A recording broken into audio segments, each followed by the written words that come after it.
예, 안녕하세요. 엑소브레인에 대해서 설명을 드릴 애트리의 허정입니다. 부제는 사람과 기계가 소통하는 세상, 즉 언어에 대해서 기계가 어떻게 이해할 건지에 대해서 설명을 드리도록 하겠습니다. 먼저 설명을 드리기 전에 이제 좀 전에 사회자분께서 설명해 주셨죠. AI가 인간과 퀴즈 대결을 했었는데 그 결과에 대해서 방송을 한 뉴스를 좀 보여드리도록 하겠습니다. 네, 인공지능과 사람의 바둑 대결에 이어서 이번엔 퀴즈 대결이었습니다.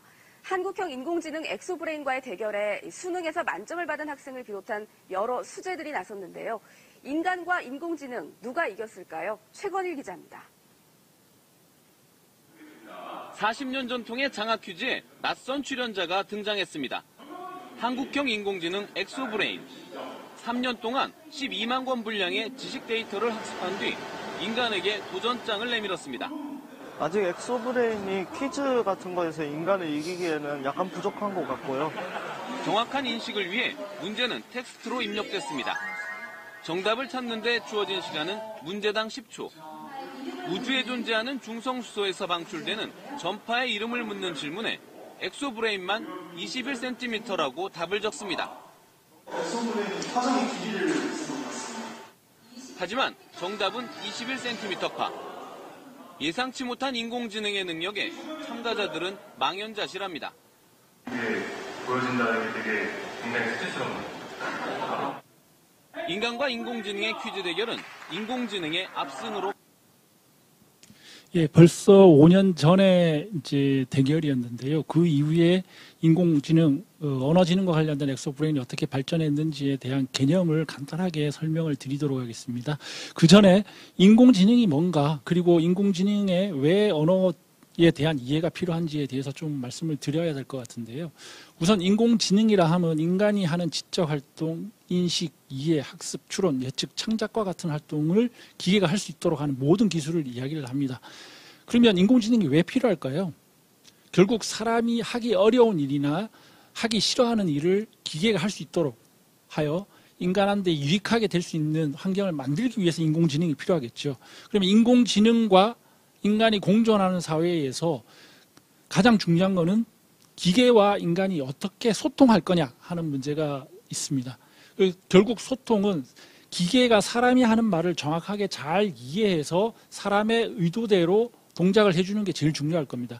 따라서 여기에서 말씀드리고 싶은 내용은 기계와 인간이 소통하기 위한 사람의 언어를 기계가 어떻게 이해할 것인가 하는 게 가장 핵심이고요. 단지 언어에 대한 어떤 이해만 필요한 것이 아니라 기계가 사람과 인간 사이의 어떤 지식을 공유를 해야지만이 언어에 대한 정확한 의미를 파악을 할 수 있습니다.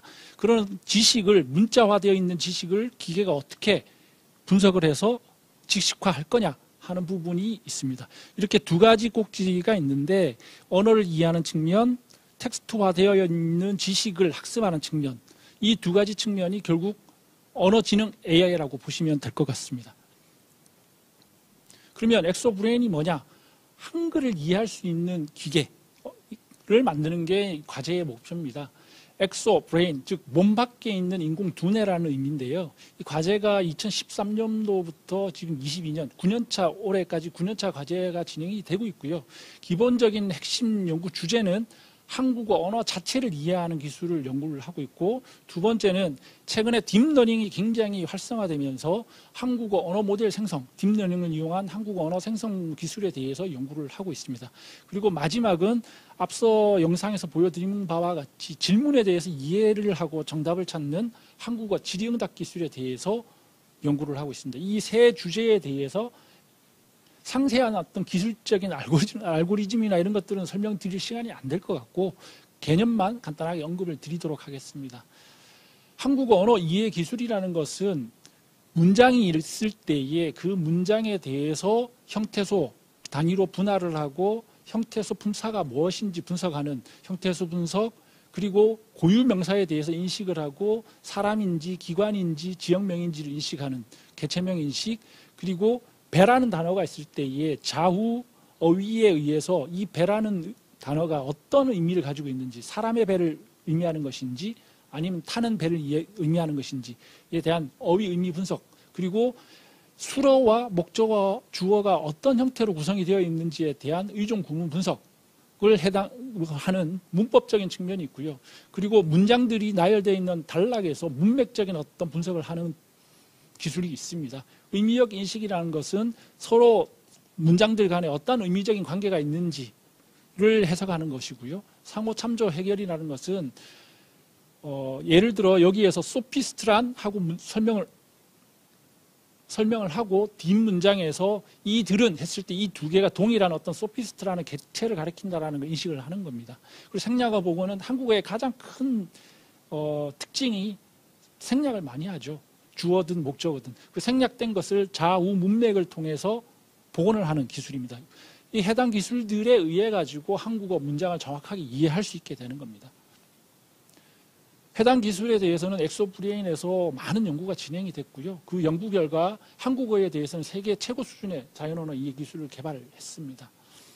두 번째는 한국어 언어 모델에 대해서 말씀을 드릴 텐데요. 일단 언어 모델이라는 개념에 대해서 먼저 이해를 하셔야 됩니다. 언어라는 현상을 모델링하고자 단어 시퀀스 또는 문장에 대해 확률을 할당하는 모델, 즉 언어 현상에 대해서 확률적인 어떤 모델을 만드는 것을 언어 모델이라고 하는데요. 그러면 이 언어 모델을 어떻게 만들 거냐 하는 게 이제 문제가 되죠. 근데 저희들이 언어를 이해할 때 특히 유아나 초등학교 저학년 친구들이 언어를 이해할 때 어떻게 이해하죠? 학습지를 보면 쉽게 알 수 있습니다. 예를 들면 괄호 채우기 문제 같은 경우 괄호가 있고 주위에 단어가 있으면 이 괄호에 가장 적합한 어휘를 선택하는 그런 문제들이 있죠. 예를 들면 뭐뭐라면 뭐뭐겠다. 내가 부자라면 가난한 사람들을 도와주겠다. 그러면 괄호에 대한 어떤 들어갈 어휘를 주변에 나오는 어휘에 의해서 확률적으로 계산이 가능할 겁니다. 이게 뭐 퀴즈로 간단하게 하나 제가 가져왔는데요. 위에 뭐뭐라면 뭐뭐겠다. 초등학생이 아주 기발한 어떤 답을 하나를 준 게 있어요. 한번 한 1, 2초 동안 생각해 보시면 좋을 것 같은데요. 답은 이렇습니다. 컵라면 맛있겠다. 기발하죠. 어쨌든 앞 위에 정답으로 제시한 어떤 문장이랑 초등학생 다 문장이 되는 겁니다. 이런 어떤 어휘들이 뭐가 들어갈지를 확률적으로 계산하는 괄호 채우기 형태의 어휘 이해. 그다음 밑에 그림 좌측에 나오는 순서대로 어절을 나열해 놓고 순서대로 나열해서 문장을 만드는 문제들도 있죠. 그리고 좀 더 어려운 건데 문맥을 이해하기 위해서 문장들을 나열해주고 그 문장들을 어떻게 순서로 나열해야지 문맥이 제대로 되는가라는 것을 맞추는 문제가 있습니다.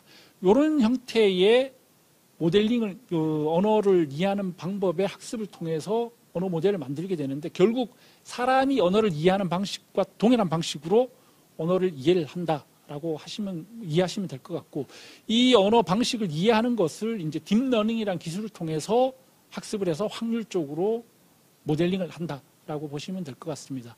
딥러닝 기술이라는 것은 뒤에 앞으로 뭐 시각지능에 대해서도 뒤에 발표하실 것 같은데요. 결국 인간의 뇌를 구성하고 있는 뉴런의 어떤 구조를 모사해서 네트워크 구조로 이렇게 만들고 이 네트워크를 학습을 시키는 거죠. 그렇게 해서 앞서 설명드렸던 다양한 어떤 언어를 이해하는 방식으로 모델링을 해서 확률적으로 만든다는 이야기입니다.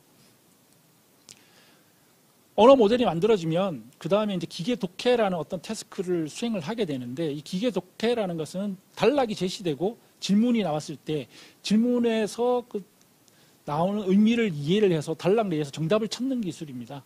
이건 기본적으로 언어를 충분히 이해할 수 있는 언어 모델이 바탕이 돼야지만이 가능한 기술입니다. 저희 엑소브레인에서 개발한 언어 모델을 이제 코버트라고 하는데요. 구글에서 배포한 버트 모델보다 평균적으로 한 4.5% 정도의 우수한 성능을 보이고 있고 이것은 한국어 언어의 특성을 잘 반영한 언어 모델을 만들었기 때문에 이렇게 성능이 좋은 것입니다.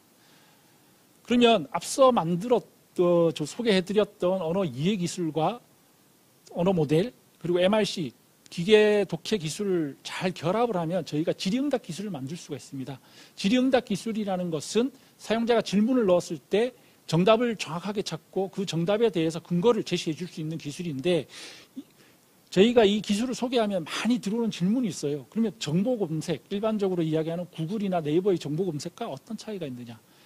정보 검색 같은 경우는 아래의 예시와 같이 질의를 입력을 하면 그 질의와 가장 키워드가 많이 매칭되는 문서들을 순서대로 나열해 주죠.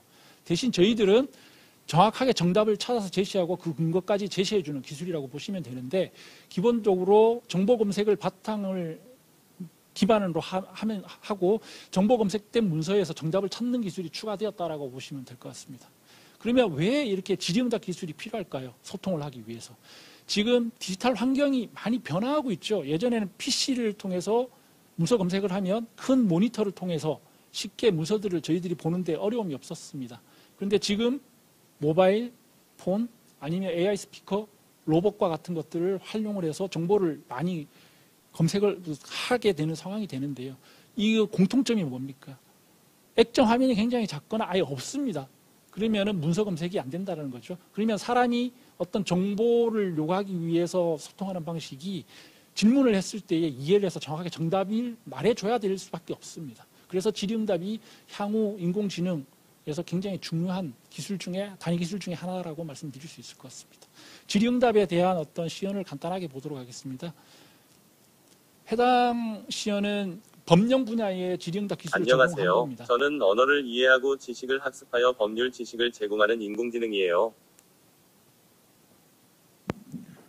납세자가 3주택을 보유한 경우 종합부동산세의 상한은? 문의하신 질문에 대한 응답은 100분의 300입니다. 좀 전에 보신 그 시연은 국회 도서관하고 그리고 뭐 연구행정 쪽 관련돼서 국가과학기술연구회의 기술이 이전이 된 기술입니다. 그리고 두 번째 보여드릴 시연은 한컴에서 질의응답을 이용해서 문서 저작에 도움을 주는 오피스톡에 대한 시연입니다. 문서를 저작을 하면서 주요한 어떤 정보들을 미리 질의응답을 통해서 검색을 하고 그 질의응답에서 나온 응답을 바로 각주로 넣거나 아니면 문서에 추가하는 형태로 쉽게 문서를 작성할 수 있도록 도와주는 기능입니다.